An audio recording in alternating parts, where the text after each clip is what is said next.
Bueno, alumnos, la clase de hoy será de atención primaria de la salud y bueno, la segunda parte de la clase también abordará las diferencias entre lo que es un cliente, un paciente y obviamente en el contexto del sistema de salud que tenemos en la Argentina, pero también vamos a hablar un poco de las características de la salud a escala global.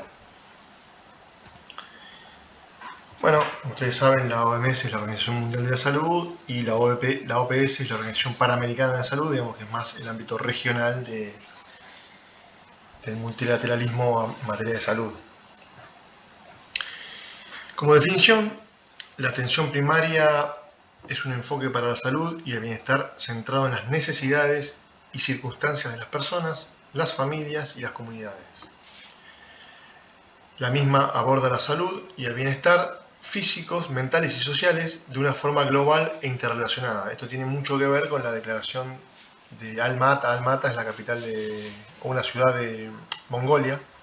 En 1978 hay una declaración muy importante de la OMS que define la salud como el bienestar físico, mental y social, que ya no es la vieja definición que era que una persona sana era una persona con ausencia de enfermedad. Y un poco va a ser central este concepto a lo largo de toda la clase. La misma, o sea, la atención primaria de la salud, vela porque las personas reciban un tratamiento integral, desde la promoción y la prevención hasta el tratamiento, la rehabilitación y los cuidados paliativos, de una forma lo más ajustada posible a su entorno cotidiano. Luego, más adelante, abordaremos las diferencias entre promoción y prevención. El concepto de atención primaria de salud se ha reinterpretado y redefinido en varias ocasiones. Un poco les hablaba de esta, que es por ahí la definición de salud que más vigencia tiene actualmente, que es la de Alma-Ata del 78, que es la que yo les comenté recién. Pero también el concepto de atención primaria se ha reinterpretado y redefinido a lo largo de los tiempos. Y bueno, hoy cobra más relevancia aquellos que emanan de la OMS o OPS para hablar un poco de nuestra región. Pero estos paradigmas en salud, tanto en atención primaria en determinados tipos de áreas de la salud, siempre han tenido sus idas y vueltas, han tenido su evolución y seguramente en un futuro seguirán evolucionando. No son definiciones estáticas como cuando uno dice, bueno, un metro es un metro, un kilo es un kilo. Hay un sistema internacional que definió lo que era un kilo y hay patrones de kilo patrón y hay organismos que te dicen, bueno, esto es un kilo, esto es un metro, esto es un kilómetro y son para todo lo mismo. O sea, vos imaginate que, bueno, puedes decir que para vos un kilo es una cosa y para otra persona un kilo es otra cosa, ¿no? Si no, no tendría sentido definir una unidad de peso, una unidad de distancia. En cambio, cuando uno habla de las ciencias sociales o en sistemas o en determinados tipos de paradigmas en materia de salud, uno de lo que hace referencia son a consensos o a resoluciones tanto en el ámbito nacional o cuando uno habla del ámbito multilateral habla de lo que serían declaraciones de organismos multilaterales, que por supuesto en un futuro pueden ir variando de acuerdo a una determinada evolución en la materia y en las corrientes de pensamiento de las distintas comunidades. Por lo cual ahí viene a colación de que en el primer nivel se ha entendido como un conjunto de intervenciones sanitarias prioritarias para las poblaciones de ingresos bajos, también denominada atención primaria selectiva. En otros casos se ha considerado un componente esencial del desarrollo humano. O sea, ¿qué quiero decir con esto? Que a veces la atención primaria se ha definido como una atención de baja calidad para los sectores que no tienen cobertura. Después voy a hablar un poco del sistema de salud, qué significa cobertura. Mientras otros lo han definido como algo esencial para el desarrollo humano, porque en verdad la atención primaria tiene que ver con un nivel de atención en la salud que más adelante también iremos abordando. Pero digo esto para que tengamos una idea cómo se ha ido definiendo las distintas miradas acerca de la atención primaria en salud. Y ahí viene la cuestión de los niveles, ¿no? El primer nivel de salud es el más cercano a la población y en consecuencia, con la organización de los recursos que permite resolver las necesidades de atención básica y más frecuentes, pueden ser resueltas por actividades de promoción de la salud, prevención de la enfermedad y por procedimientos de recuperación y rehabilitación.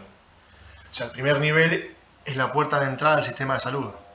Se caracteriza por contar con establecimientos de baja complejidad, como consultorios, policlínicos, centros de salud, una óptica, una farmacia, un laboratorio de análisis clínico del barrio.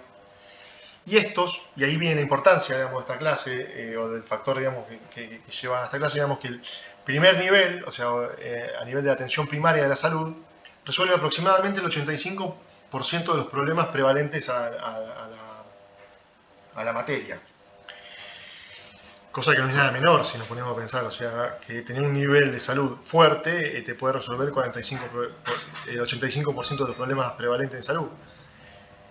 Después también tenemos un segundo nivel de atención, en el cual básicamente se ubican los hospitales y los establecimientos donde se prestan servicios relacionados, bueno, como puede ser la medicina interna, la pediatría, la ginecología, traumatología, psiquiatría, bueno, ya lo que sería más relacionado a un hospital, que también obviamente hay farmacia en el hospital, hay laboratorio de diagnóstico y, por supuesto, el desarrollo de la óptica en la Argentina va a implicar que también exista una óptica pública en un hospital público. Después un poquito vamos a hablar de esto. De hecho, también hay intervención, digamos, en salud visual en los hospitales, pero tal vez de lo que se debería avanzar en la Argentina es hacia modelos de salud visual protagonizados en términos de atención primaria, protagonizados por ópticos, donde también se aborde el sector público con la misma fuerza y complejidad que se abordan en otras áreas de la salud. Y ahí ya, entre el primer nivel y el segundo nivel, ya abordas el 95% de las problemáticas que puede llegar a tener un paciente. Esto, por supuesto, son porcentajes variables, digamos, esto es un poco a lo que tienden las estadísticas o a lo que debería tender, digamos, en términos de definiciones de la OMS. Yo no creo que en Argentina se resuelva el 85% de los problemas en el primer nivel. Pero sí, digamos, tiene que ver con definiciones de la OMS, digamos, donde funcionando los tres niveles, y también varía por zonas geográficas. Obviamente hay muchas asimetrías geográficas, no solamente en Argentina, sino en cualquier país del mundo, donde probablemente el tercer nivel haya regiones en las cuales vos no lo tengas y solamente tengas un solo nivel. Eso también es importante decirlo. Entonces, esto habla un poco de los objetivos, entonces donde vos tenés los tres niveles funcionando aproximadamente de forma más o menos correcta, obviamente deberías estar resolviendo el 95% entre el primero y el segundo nivel. ¿Y qué es el tercer nivel? El tercer nivel sería la alta complejidad, donde ya tendés centros más especializados, como puede ser un centro de diálisis, de oncología, bueno, y centros especializados en la visión, no para alguna intervención simple que se pueda hacer en una óptica o en un consultorio oftalmológico, sino ya estábamos hablando de determinados tipos, por ejemplo, de operaciones a nivel ocular que, bueno, que implican un cierto grado de especialización y que por supuesto no lo vas a tener en todos lados, o sea, no en todos los lugares de un país vas a tener, en todas las ciudades o en todos los pueblos vas a tener un centro de tercer nivel, por eso implica muchas veces traslados, gente del interior que tiene que venirse a atender a la capital, a Córdoba, a Mendoza, a Tucumán, digamos, las grandes ciudades. Eso pasa también en Estados Unidos, en España o en Inglaterra o en cualquier lado, no en cualquier pueblo vas a tener los tres niveles de la salud. Muchas veces vas a tener uno solo, que es el primer nivel, y hay lugares en los que ni eso. Bueno, acá hay un concepto que es importante, no voy a ahondar mucho, pero es el concepto de referencia y contrarreferencia. O sea, la referencia constituye un procedimiento mediante el cual un establecimiento de salud, de acuerdo al nivel de resolución que le corresponda, transfiere la responsabilidad del cuidado de la salud de un paciente o el procedimiento de una prueba diagnóstica a otro establecimiento de salud de mayor capacidad resolutiva. Bueno, esto muchas veces sucede dentro de una misma región, a veces sucede que hay que derivar a un paciente de una ciudad o de un pueblo hacia otro, digamos, porque su capacidad de resolución ha sido excedida, entonces pasa a otro nivel. Entonces nada, un paciente que viene de un pueblo a 300 kilómetros va y se atiende en el hospital de alta complejidad del Cruce Varela, acá en Florencio Varela. Entonces, nada, el paciente viene de un pueblo del interior de la provincia de Buenos Aires, de La Pampa, y se viene a atender acá porque el nivel de complejidad que tiene esa patología no puede ser abordado ni en la sala de barrio o en el hospital regional que tenga, entonces va a un centro de mayor complejidad. Y la contrarreferencia sería el procedimiento inverso, o sea, o no inverso, y ahora voy a hacer una salvedad con respecto a eso, sino que la contrarreferencia es el procedimiento mediante el cual el establecimiento de salud de referencia, o sea, del tercer nivel o del segundo nivel, de un nivel superior, una vez resuelto el problema de salud, devuelve la responsabilidad del cuidado de salud a un paciente o el resultado de una prueba diagnóstica al establecimiento de salud de menor complejidad para su control y seguimiento necesario. O sea, vos podés, por ejemplo, pasar de un primer nivel o de un segundo nivel a un tercer nivel, digamos, en el caso de una patología de mayor complejidad, pero ese paciente va a ser intervenido y luego ese paciente va a volver a su casa y va a tener que hacerse determinados controles o un seguimiento de la patología o determinadas conductas que van a ser atendidas en su comunidad, digamos, en su lugar y en un nivel más bajo de complejidad. Y yo pongo el ejemplo acá en rojo, al final dice paciente de una óptica, para hablar un poco, ¿no?, de ejemplos más concretos de la carrera. Por ejemplo, un paciente de una óptica que es derivado de un centro de mayor especificidad para la resolución de una situación clínica que lo excede. O sea, ejemplo, un paciente que accede a una óptica, el profesional lo deriva a un médico, un oftalmólogo, el oftalmólogo entiende que ese paciente tiene una determinada patología, lo deriva a un centro de referencia.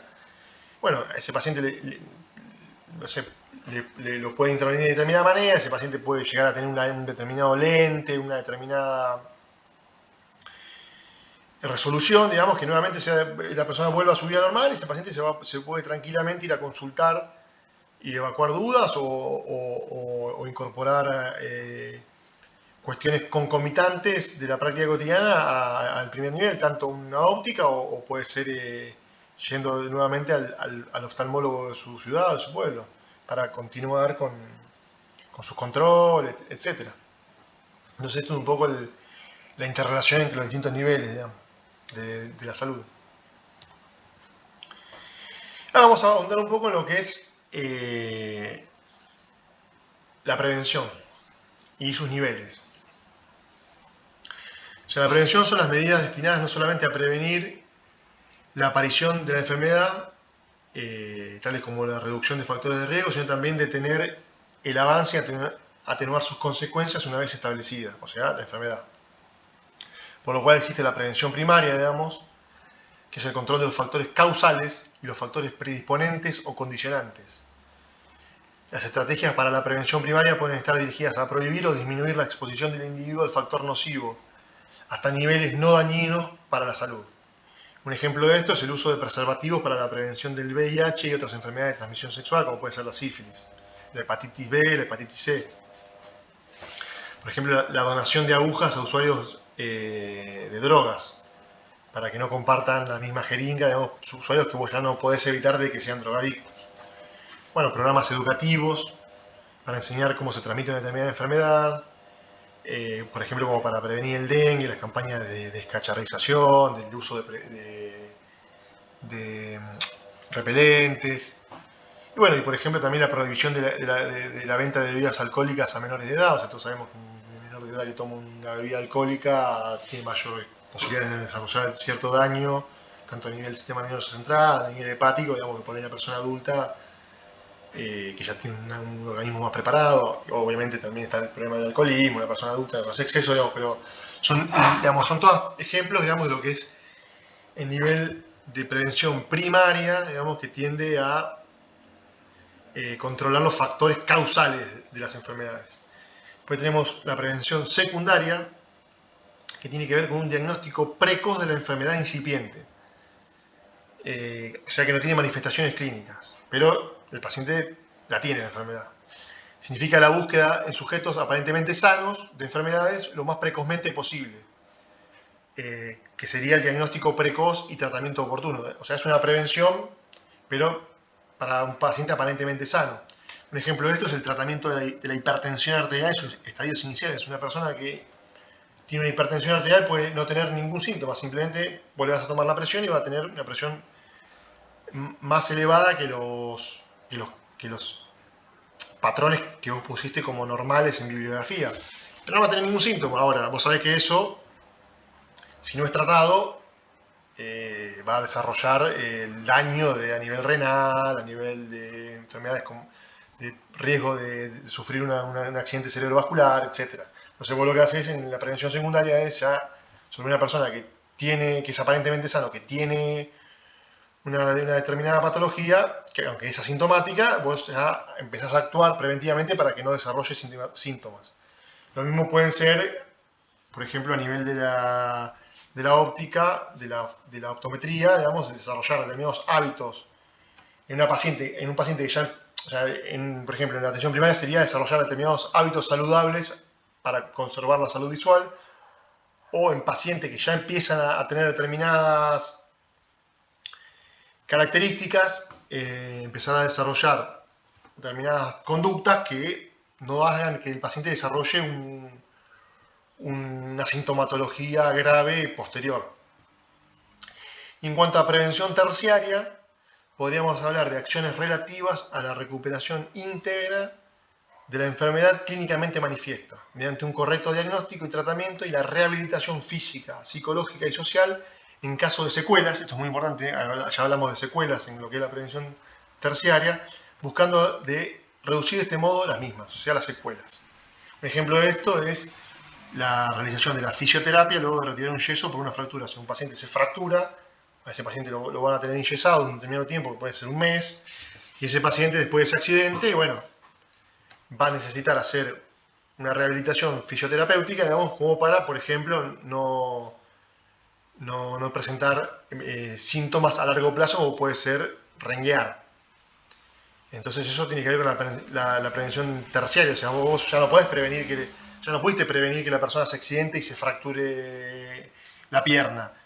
Lo que sí y ya ese paciente ya recibió un tratamiento, porque probablemente se le enyesó, probablemente se le puso un clavo, probablemente se le puso una prótesis, probablemente se lo intervino quirúrgicamente para suturar una herida, pero lo que vos vas a evitar, digamos, con la prevención terciaria es que no quede con una secuela a largo plazo, como puede ser una dificultad motriz, o sea, como puede ser lo que comúnmente se llama una renguera, un paciente que renguea. Digo, por poner solamente un ejemplo de lo que significa los 3 niveles en este caso la prevención terciaria, pero bueno, para poner ejemplos de los niveles de prevención en salud, que están relacionados un poco con lo que venimos hablando. Bueno, ¿qué es la atención primaria, digamos, como estrategia? O sea, es una estrategia que estableció un avance en esto que hablábamos de la evolución a nivel mundial, digamos, de la ciencia de la salud. Estableció justamente un avance para superar los modelos biomédicos centrados en la enfermedad, que privilegian servicios curativos, caros, basados en establecimientos de segundo y tercer nivel, por modelos basados en la promoción de salud y preventivos de la enfermedad a costos razonables para la población. Y acá empezamos un poco a correlacionar varias de las cosas que hemos dicho hasta acá.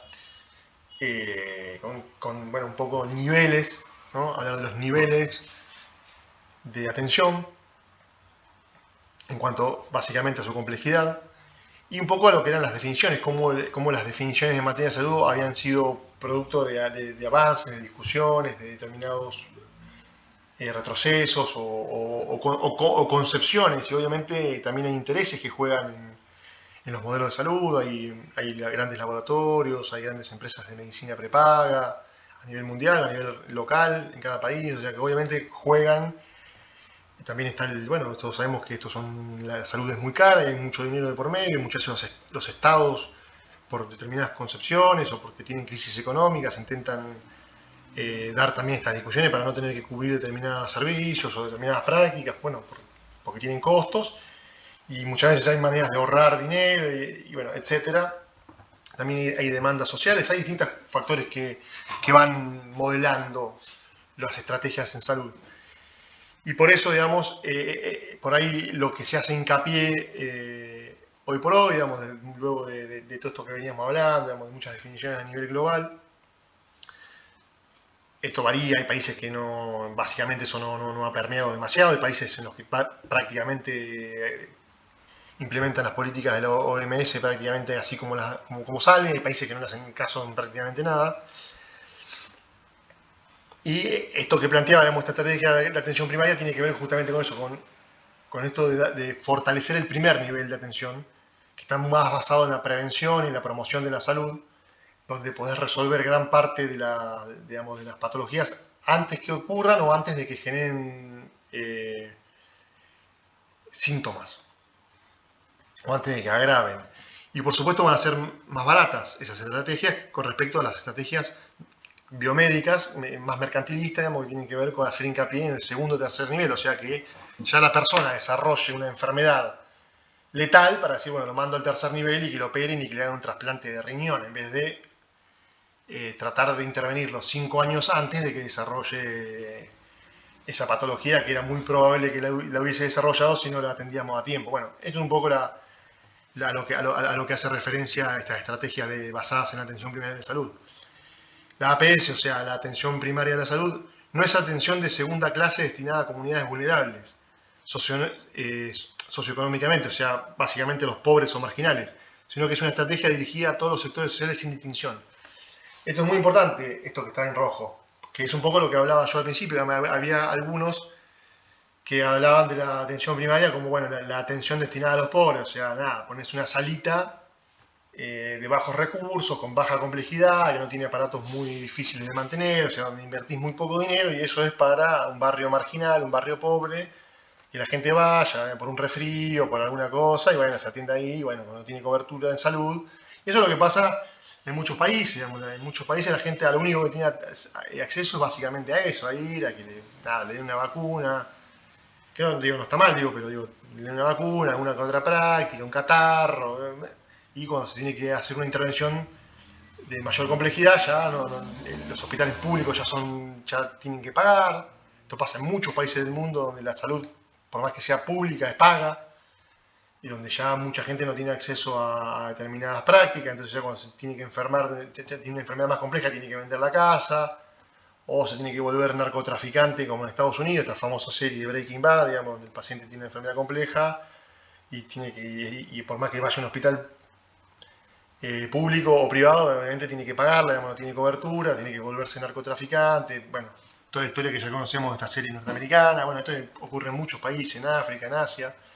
Entonces, digamos, está esta cuestión de, bueno, entonces la atención primaria es para los pobres, o sea, hacer una salita con 2 pesos, no. O sea, la atención primaria tiene que ver con todo esto que yo venía diciendo, de resolver gran parte de los problemas antes de que antes de que se manifiesten determinados síntomas o antes de que la persona empeore y desarrolle una enfermedad, obviamente atenderla antes de que eso suceda. Y eso tiene que ver con la atención primaria, digamos, con centros más accesibles, más cercanos a la persona, más que tengan que ver con su cotidianidad. Y pueden ser públicos o pueden ser privados. Una óptica es eso. En el modelo de la OMS, una óptica, una farmacia, en una sala de barrio, o puede ser una clínica privada, o sea, no tiene que ser ni pública ni privada, sino que tiene que ver con eso, con la accesibilidad, puede resolver gran parte de los problemas antes de que ellos se agraven. Entonces no tiene nada que ver con una cuestión socioeconómica, sino con una cuestión de nivel de atención y de enfoque de salud. Y cuando uno habla ya de una definición más integral de atención primaria, uno tiene que destacar, bueno, el suministro de alimentos y nutrición adecuada, el acceso al agua potable, al saneamiento básico, como pueden ser las cloacas, para que la persona no tire sus desechos en un mismo pozo, en el cual a 2 metros tiene el pozo de donde saca el agua para subirla al tanque, o sea, lo que sería la cisterna. Cosa de que ahí es gran parte de enfermedades del tracto gastrointestinal y parasitosis, que se viven en este caso sí, en hogares vulnerables. Bueno, la asistencia materno-infantil durante el embarazo, durante la lactancia, la planificación familiar, los programas de inmunizaciones que tienen que ver con las vacunas, la prevención y lucha contra las enfermedades endémicas locales, como puede ser el dengue, la malaria, el chagas, el chikungunya, bueno, todas son estrategias de prevención y de atención primaria de salud, suministro de medicamentos esenciales, tratamiento apropiado de enfermedades, traumatismo, bueno, la salud visual, ¿no? El acceso a la salud visual, que es tan importante no solamente digamos, por ejemplo, para un chico en edad escolar, digamos, sin salud visual, al chico se le va a complicar mucho leer, por ejemplo, o una persona en adultez sin salud visual se le va a realmente complicar su inserción laboral, porque va a tener menos capacidad de distinguir entre objetos. Por lo cual, poder que las personas tengan acceso a eso, digamos, en su comunidad de manera accesible, marca un poco la diferencia. Por eso esa definición integral acá en Argentina tuvo un gran referente, uno de los primeros sanitaristas que han tenido este enfoque, que ha sido Ramón Carrillo, que es la persona de anteojos que figura en la foto de la izquierda y en el billete de 5.000 pesos, que todavía no salió, pero que probablemente salga. Ese billete de 5.000 pesos, un billete acá de Argentina, que va a salir dentro de poco, que es el de Ramón Carrillo. Y la otra es Cecilia Grierson, que es la primera médica argentina, que también hizo mucho por la salud en Argentina. Bueno, Ramón Carrillo fue el ministro de Salud durante los dos primeros gobiernos de Perón, del 46 al 55. Igual él estuvo hasta el 54, pero básicamente tuvo todo este enfoque, que la salud estaba total y completamente ligada al acceso a todo lo que dice la OMS. Y esto que yo pongo en el tercer párrafo donde se destaca es una definición de la OMS. Y todo eso es lo que básicamente el enfoque que tuvo Carrillo ya a partir del 46 en Argentina, donde se hicieron cientos de hospitales y de centros de atención tanto primaria como de nivel secundario como de centros especializados. Se hizo mucho hincapié en el acceso al agua potable, a las inmunizaciones. Bueno, ahí en esa época se pudo erradicar enfermedades como la poliomielitis, que hacían desastre. Bueno, se tuvo ese enfoque, digamos, de vacunaciones masivas, se eliminó, prácticamente se combatió mucho a la vinchuca en el norte para erradicar el Chagas. Bueno, ese ejemplo que hemos tenido en Argentina, y después también lo han seguido otros ministros de salud hasta la fecha. Digamos, bueno, tuvo ese origen ahí en Ramón Carrillo, que es uno de los grandes referentes del sanitarismo acá en Latinoamérica. Y bueno, obviamente hoy ya eso es una cuestión aceptada a escala global a partir de la definición del 78 Dálmata de la OMS. Por eso les decía que había como movimientos, digamos, que se habían adelantado y países que hoy por hoy prácticamente no tienen nada de esto. O sea, hay países, no es por ser, no por nada particular, pero hay países del África subsahariana que prácticamente, si no va a alguna misión de la ONU, prácticamente no han adaptado su sistema de salud a los planteos que ya hoy otros países lo tienen recontra saldado por décadas de llevar determinadas prácticas. De hecho, también Inglaterra, o sea, el Reino Unido ha tenido políticas sanitarias muy interesantes, España, Italia, Alemania, Japón. O sea, todo eso, bueno, después a escala global, Argentina también, bueno, a escala global se han empezado a dar estas definiciones que son las que yo estoy tomando para, básicamente en las cuales le estoy dando la clase, que son definiciones a escala global, ¿no? Bueno, ¿qué es la promoción de la salud? Es la estrategia que propone la creación de ambientes y entornos saludables, facilita la participación social construyendo ciudadanía y estableciendo estilos de vida saludables.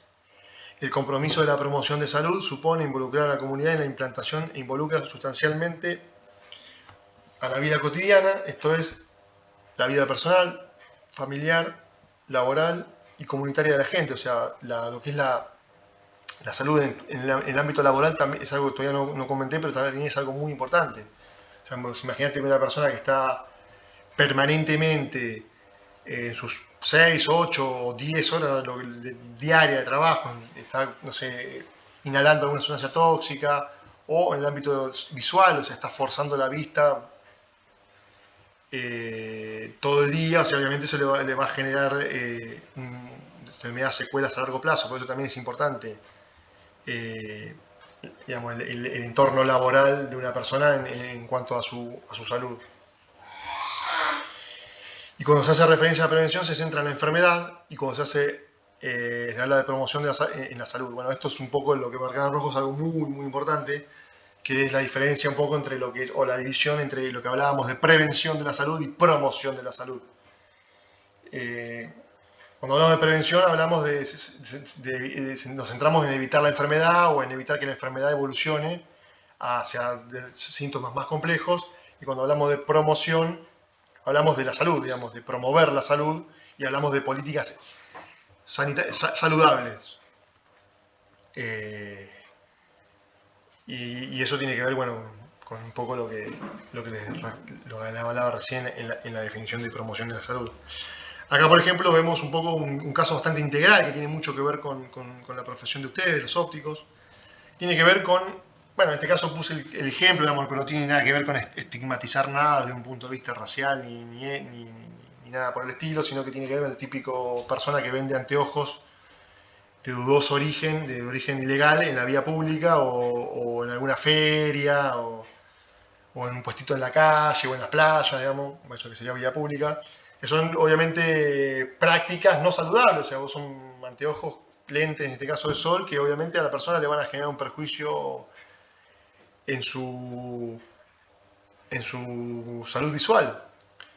Por lo cual están las leyes, digamos, que hacen que solamente los establecimientos las ópticas habilitadas puedan dispensar este tipo de lentes. Muchas veces estas personas también venden lentes con aumento, para que la gente, por ejemplo, que no sé, es muy común que la gente mayor desarrolle, bueno, vaya a partir de los 45, 50, ustedes lo saben, 55 años, empiezan a tener un deterioro de la visión, eso le pasa a casi todos. Y la gente va y por ahí en la playa para hacer un crucigrama o en el mismo puesto callejero, ¿vale? Le compra a estas mismas personas lentes con aumento. Y van probando así hasta que agarran uno y nada, obviamente tienen valores mucho menores a los que se venden en ópticas, pero bueno, porque tienen obviamente no cumplen con las características y en definitiva no le van al mediano o largo plazo realmente le van a generar un perjuicio mucho mayor de las ventajas que le van a traer. Bueno, por eso acá vemos personas de la policía incautando ese tipo de mercadería, y porque justamente es ilegal, y eso tiene que ver con promover la salud, con que los lentes, en este caso, solamente sean expendidos en ópticas habilitadas con la calidad correspondiente justamente para cumplir su rol de brindarle salud visual al paciente o que lo adquiera. Aunque tenga un origen como patológico, no, porque un lente de sol tiene más que ver con una cuestión recreativa que con una patología, simplemente es para ir a la playa, a una plaza, para desarrollar determinados deportes, no es que vos estés enfermo o por una cuestión estética, pero si ese lente que vos estás adquiriendo no tiene las características, lo que vas a hacer es vas a estar deteriorando tu visión, por más que vos no seas un paciente. Entonces, promover la salud tiene que ver con que ese lente cumpla con las características técnicas que no te arruine la salud visual a mediano o largo plazo. Bueno, y en este entramos en la última etapa, y bueno, por eso quería poner esos ejemplos con respecto a la filmina anterior. Y ya abordando una temática que es importante para esta clase de hoy, digamos, hablar un poco del paciente como cliente, el cliente-paciente, un poco esta relación dialéctica entre qué es un paciente, qué es un cliente, y un poco hablando también, ¿no?, de que tiene que ver con los sistemas de salud, digamos, ¿no?, qué es lo público, qué es lo privado, y qué relación tienen, para un poco ir poniendo un poco ahí de definiciones al respecto. Paciente, o sea, ¿qué se entiende por paciente? O sea, se entiende, en las ciencias de la salud, es una persona que sufre dolor o malestar y recibe los servicios de un profesional de la salud y se somete a un examen, a un tratamiento o a una intervención. O sea, paciente no tiene que ver simplemente con la persona que espera, porque esto viene del latín, que es patiens, que significa la persona que padece. O sea, la verdad, el paciente viene más de padecimiento, de sufrir un dolor o de sufrir un malestar, más que de esperar. Eso medio también se popularizó un poco por ese lado, porque obviamente cuando uno va a atenderse muchas veces tiene que esperar, pero no viene por ese lado, por el lado de la espera, sino por el lado de esta definición, digamos, que viene del latín, que tiene que ver con el padecimiento. ¿Y qué es un cliente? Bueno, lo mismo, es una palabra que viene del latín, que es el cliens, que se define como persona que accede a un producto o servicio a partir de un pago.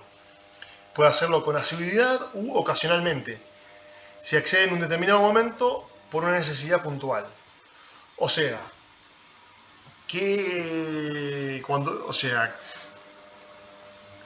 cuando hablamos de una óptica, yo me hago la pregunta ahí en rojo, o sea, ¿acaso un paciente, cliente, que acude a una óptica, o sea, no se enmarca en ambas definiciones.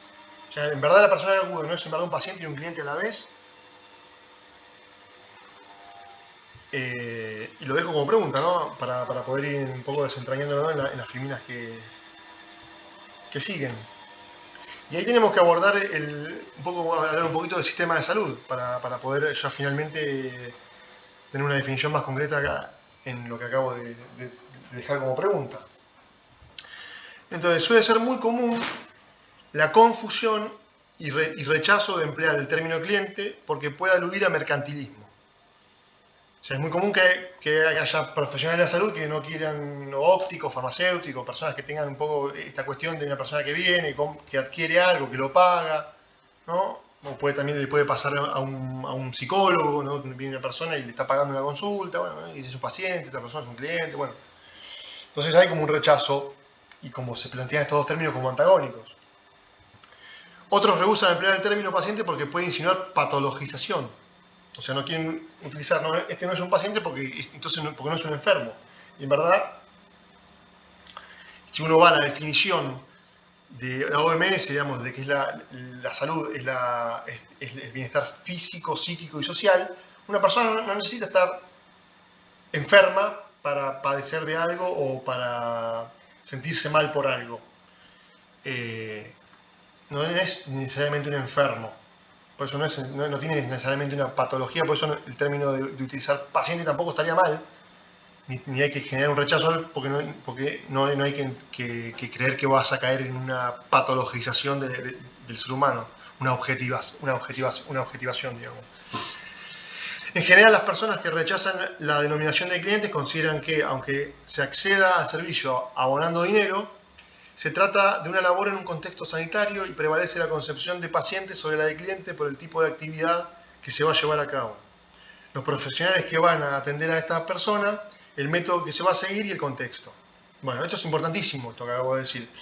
Y ahí un poco engloba estos dos conceptos y ya los deja de poner en el rechazo como si fuesen dos conceptos antagónicos y los empieza a trabajar en una relación dialéctica entre los cuales, en el cual no son antagónicos estos dos conceptos. ¿Por qué?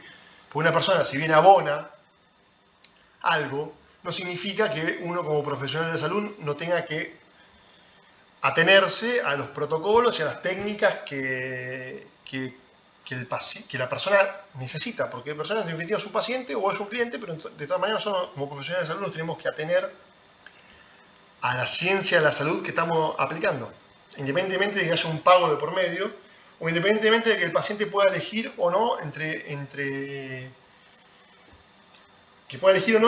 dos cosas, o tres, o muchas.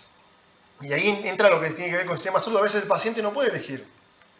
A veces hay un único tratamiento de una única manera, y a veces que no. A veces que un paciente puede elegir un marco, puede elegir un color del marco, puede elegir una forma del lente, y hay veces que el paciente no puede elegir si se opera o no se opera. Ahora, en ninguno de los casos, en ambos casos sigue siendo un paciente que tiene una determinada patología, o en este caso, y acude a un centro.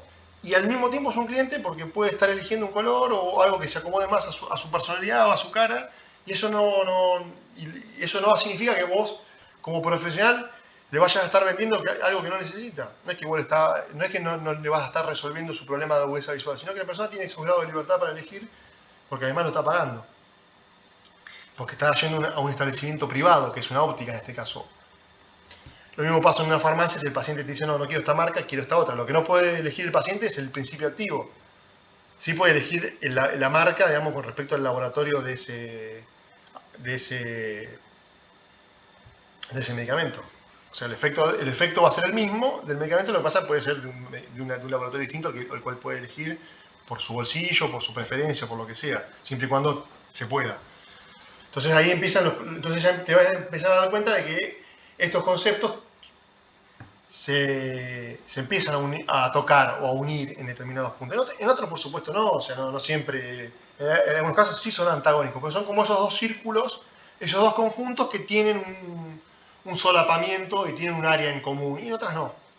Pero hay ejemplos en los cuales son comunes, y el ejemplo de una óptica, de un paciente que acude a una óptica, haciendo las salvedades que acabo de decir, cumple esas dos premisas, ser paciente y cliente a la vez, y de tener el derecho de a elegir y de tener el servicio que esa persona desea, por más que a su vez sea un paciente.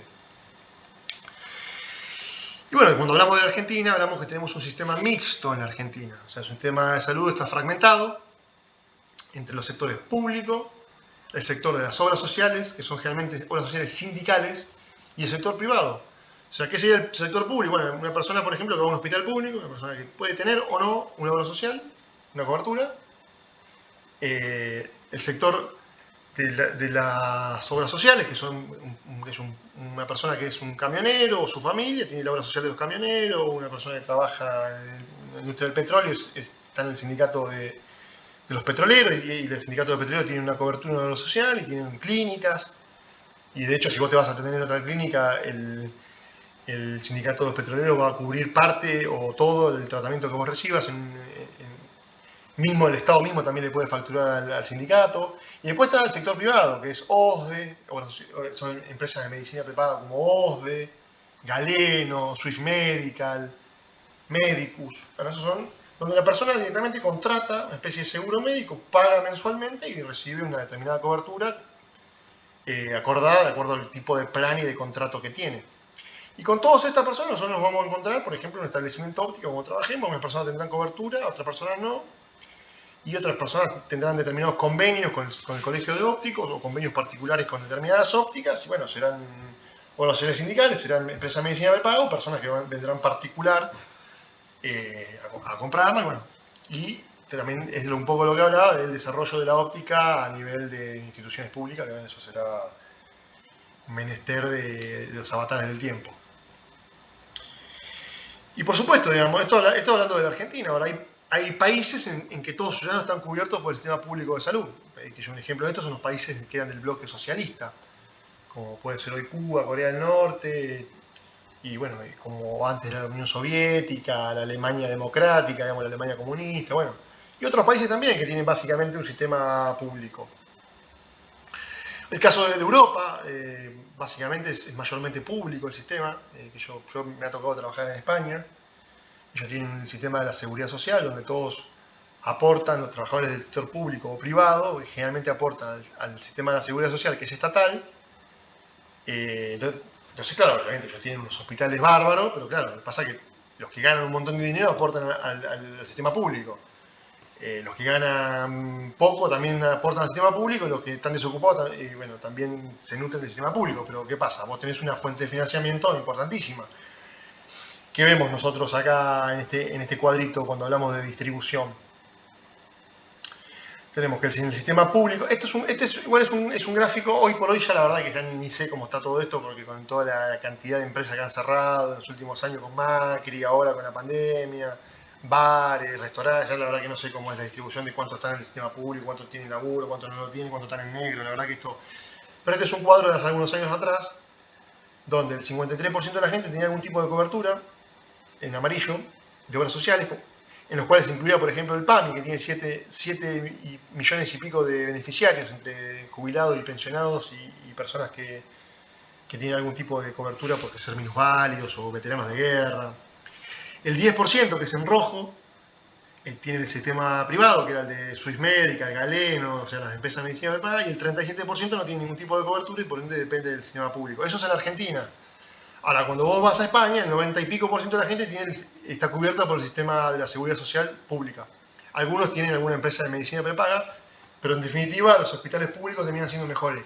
En España, por ejemplo, y en la mayor parte de Europa, los hospitales públicos terminan siendo mejores que las instituciones privadas, que son de muy bajo nivel de complejidad en general. O sea, la gran inversión está hecha en el sector público.